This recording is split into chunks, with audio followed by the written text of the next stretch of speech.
ہمارا کام ہے ہم ہر انسان کو یہ بات کا احساس دلائیں کہ یہ زندگی رزلٹس کے لیے نہیں ہے، یہ زندگی ایگزام ہے۔ یاد رکھیے، یہ بات آپ کو جتنی زیادہ اچھی طرح سمجھ میں آئے گی اتنی کامیاب زندگی گزرے گی اور آخرت میں اتنی کامیابی ملے گی۔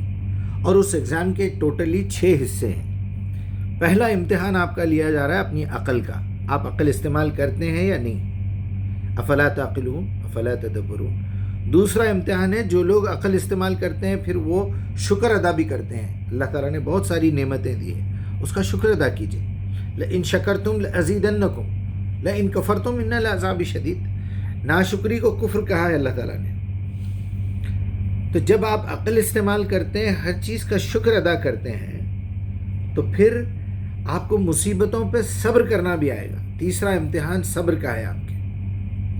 الذین اذا اصابتہم مصیبہ قالوا انا للہ و انا الیہ راجعون۔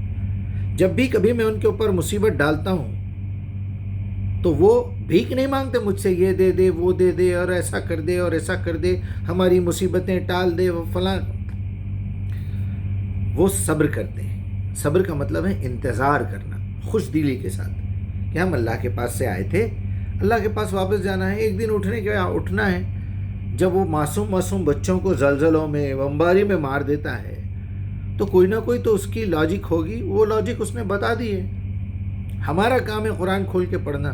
وَلَنَبْلُوَنَّكُمْ بِشَيْءٍ مِّنَ الْخَوْفِ وَالْجُوعِ وَنَقْصٍ مِّنَ الْأَمْوَالِ وَالْأَنفُسِ وَالثَّمَرَاتِ بَشِّرِ الصَّابِرِينَ۔ ہر مصیبت میں ڈال کے تم کو آزماؤں گا۔ وہ 3 ایگزام الگ ہیں، پیسے کے معاملے میں، بیماری اور شفا، اولاد کے معاملے میں۔ یہ 3 اور وہ 3، عقل، شکر اور صبر۔ یہ 6 امتحانوں میں ڈال کے اللہ تعالیٰ آپ کو آزما رہے ہیں۔ کبھی بھی یاد رکھیے، کبھی بھی، ہاں آپ جو غلطیاں کریں گے آپ کو اس کا نتیجہ بھگتنا پڑے گا۔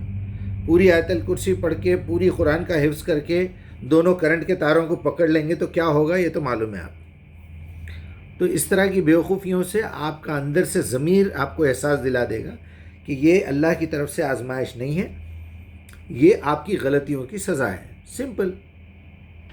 جیسے آپ ایک سگنل توڑتے ہیں تو پہلی سزا کیا ملے گی آپ کو؟ ایکسیڈنٹ ہو جائے گا۔ اگر آپ اتفاق سے ایکسیڈنٹ سے بچ گئے تو کیمرے میں تو آ جائیں گے۔ بالکل ایسا ہی معاملہ ہے۔ تو جب آپ کوئی غلطیاں کرتے ہیں تو اس کا یا تو آپ کو خمیازہ یہیں بھگتنا پڑے گا یا پھر اللہ کے پاس پکڑے جائیں گے۔ یہ تو ہو گیا آپ کے برے اور اچھے کاموں کا بدلہ۔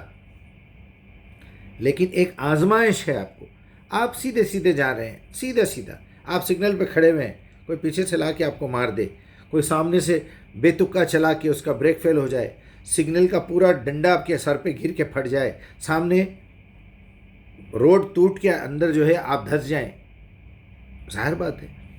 تو یہ باتیں یاد رکھیے، چھوٹی چھوٹی باتوں پہ اللہ کو قصوروار ثابت کرنا، ہمارے تو نصیب خراب ہے، ہماری اللہ نہیں سنتا، ہم لوگ گنہگار ہیں، کسی کے واسطے وسیلے کی ضرورت ہے اور فلاں ہے۔ واسطے وسیلے کی ضرورت اللہ کو ہے، آپ کو نہیں ہے، کیونکہ وہ سامنے آنا نہیں چاہ رہا ہے۔ لیکن اللہ کے پاس تو آپ کی نس نس کا حساب لکھا ہوا ہے جناب۔ نطفے کے کیڑے سے آپ وہ جانتا ہے آپ کو، اسی نے پیدا کیا ہے، اسی کی فیکٹری میں ہم بنے۔ بہرحال اللہ آپ لوگوں کے لیے آسان کرے، جس سے ملے یاد رکھیے 6 باتیں ضرور بتائیے۔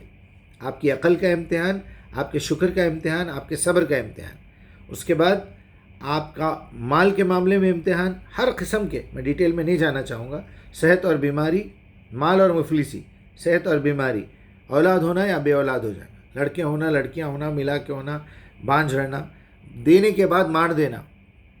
محمد الرسول اللہ کے 3 بچے آپ کے ہاتھوں میں مر گئے، چھوٹے چھوٹے، اور کیا مثالیں دوں میں۔